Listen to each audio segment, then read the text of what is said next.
pro wrestling is the closest thing in real life to a comic book. The thing about pro wrestling is that we're physical embodiments of what a lot of people want to be. Each wrestler represents somebody in the audience. Most of us that read comics were attracted to pro wrestling because you saw guys like Hulk Hogan and the Ultimate Warrior that were these big, basically comic book characters in real life. We're living superheroes who actually do jump off top ropes and fly and do amazing things, you know what I mean, with our body and our physicality. Beyond the colorful costumes and exaggerated physiques, pro wrestling and comic books share a common struggle to be taken seriously as forms of art. Writer Michael Kingston aims to silence these critics with his professional wrestling comic series, Headlocked.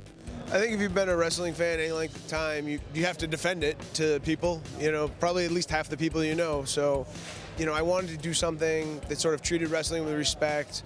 So the concept behind Headlocked is the kid is a theater major who falls in love with wrestling and, you know, for the performance art aspect of it, and he quits school and it's his journey like through the wrestling business. Mike has a really, really good insight into the business.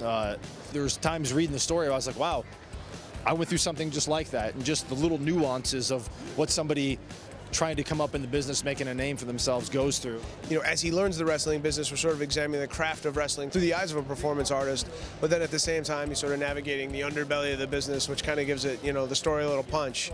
I want it to be my defense for wrestling as an art form. For somebody that doesn't know the inner workings of the wrestling business, this comic book's actually really insightful because it takes you on the journey. A year ago, I was just a normal college kid.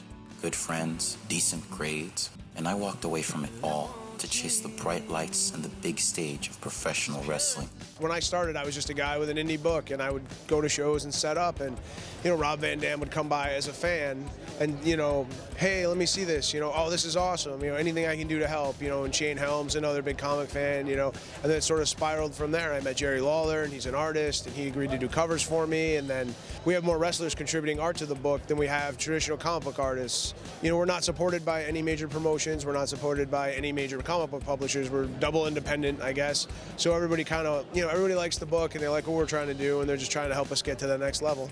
You can order it off our website at headlockedcomic.com. And if you dig wrestling and comics, it's the perfect hybrid.